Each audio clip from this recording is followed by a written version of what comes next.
Hello, and welcome to episode 2 of Healing Between the Lines. I'm your host, Shakara van Staden, and this is episode 2. So, today I decided that a good episode 2 title would be Mental Health.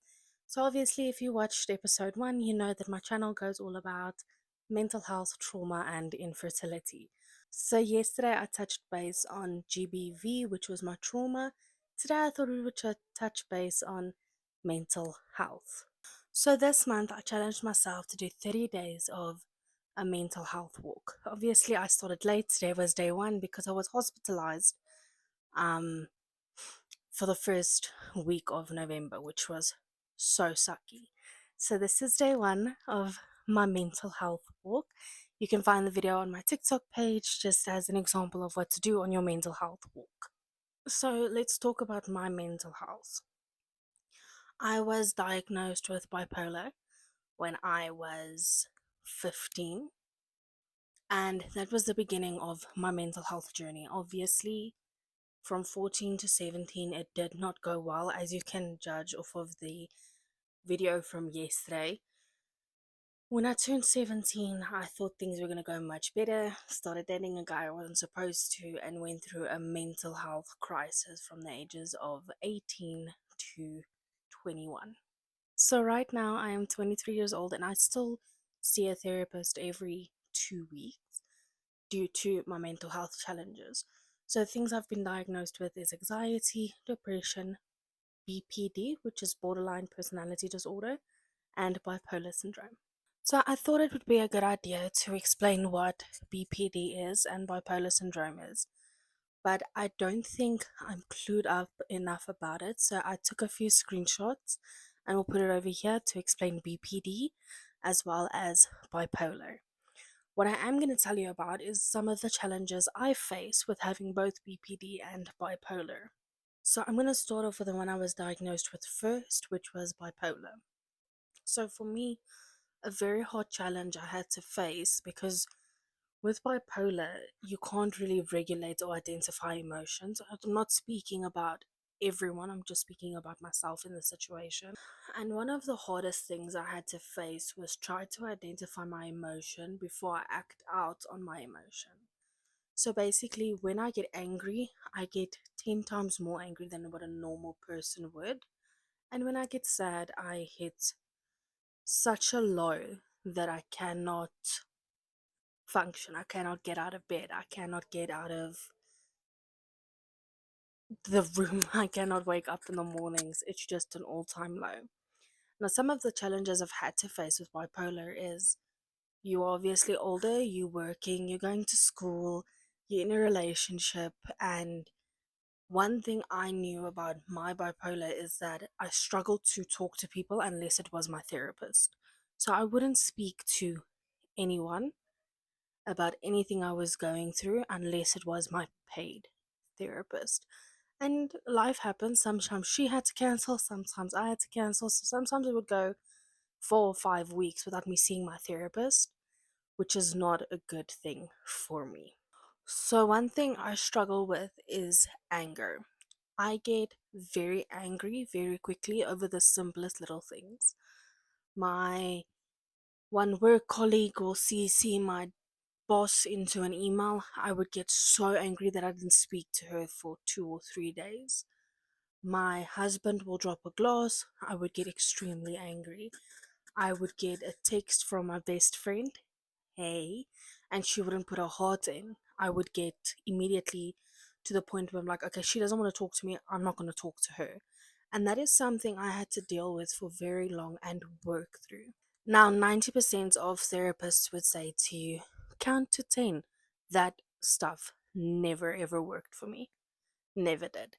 So I found a coping mechanism, which I'm obviously going to share with you guys, that really helped me in the long run.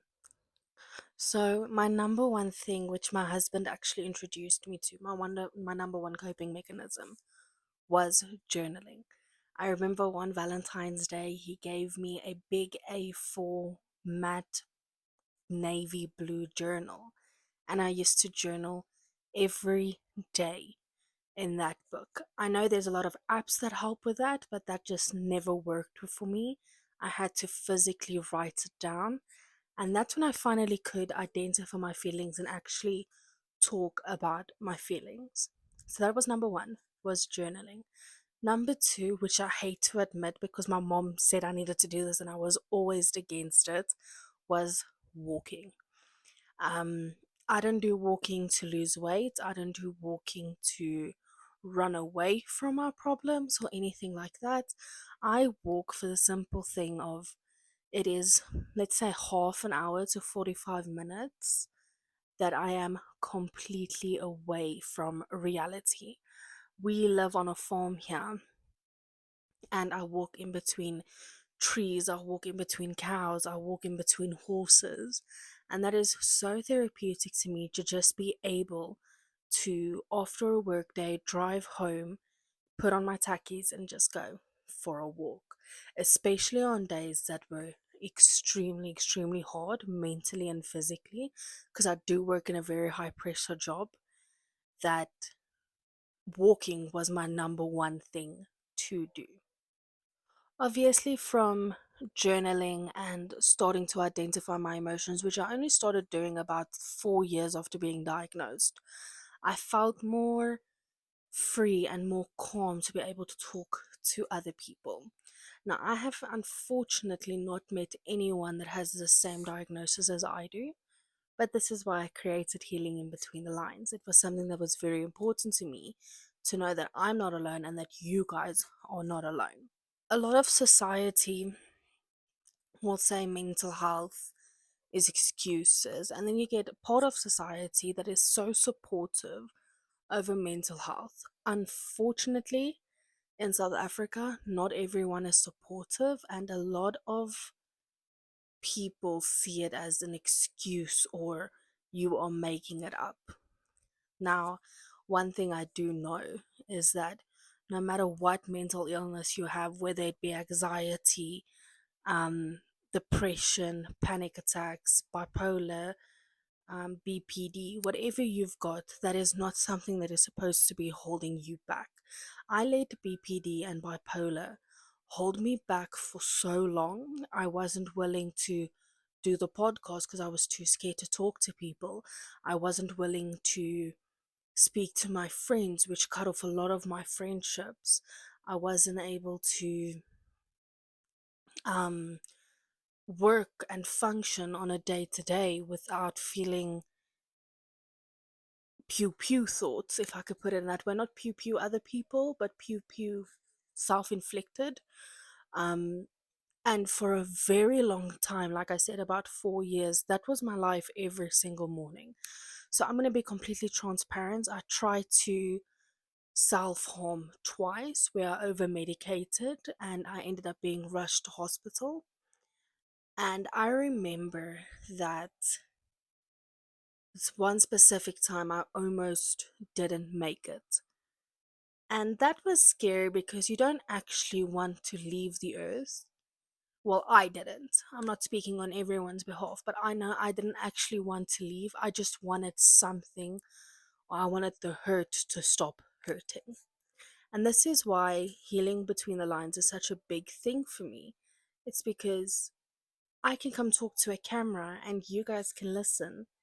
And it is not a point of I'm going to be judgy and I feel like I'm going to be judged. I know there's going to be so many people that are going to watch Healing Between the Lines and think, ugh, you shouldn't have said that. That is so personal.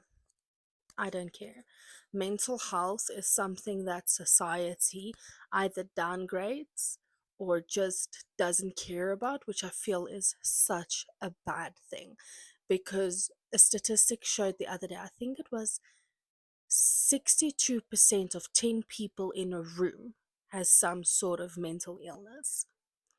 And that would just show you that probably, I'm not great at math, but I think it said something about five out of 10, 6 out of 10 people in a room will have a mental illness. And that is diagnosed, undiagnosed. And it is really important that you as a person understand that if you've got a mental illness, it is not going to be the end of you. You mustn't let it be the end of you, because it doesn't define you, you define it. And I know it's a lot harder said than done. Like, again, I've been through it, but you need to see the silver lining. You need to be able to stand in the rain on a cloudy day and trust yourself to open an umbrella, because if you don't, it is going to be the end of you. And this is why I feel like mental health needs to be discussed about more. There are a lot of people on TikTok, on Instagram, on Twitter, known as X.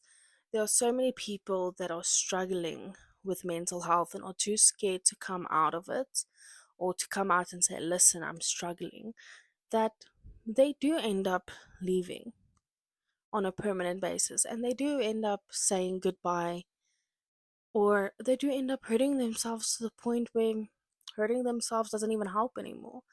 And I encourage everyone that either has a friend or a family member, or you think you at school or at work and you see someone is struggling, the best words I have ever heard was not how are you, or you okay, it's if you need me, I'm here. If you need me, you can talk to me. And I encourage everyone to do that, because we need to get to the point where we can speak about mental health freely without feeling that we are going to be judged and prosecuted for speaking about our mental health. So, in regards to mental health, I'm going to show you guys some of the tattoos I have, um, in regards to why I got them and what part of my mental health and what chapter of my mental health did I go through, just to give you guys a bit of understanding. So, number one is this Bible verse. It says, she is clothed with strength and dignity and laughs at the days to come. This was a Bible verse that my mom read to me when I was in a really low point in my life, and it stuck with me all the way through. Another one, so excuse this tattoo, it's not the best, but it says victim, victim. And that is something my dad always said to me. You can either be a victim of a situation, or you can fight and become the victor, the hero of the situation. And that is how I'm going to leave you guys today.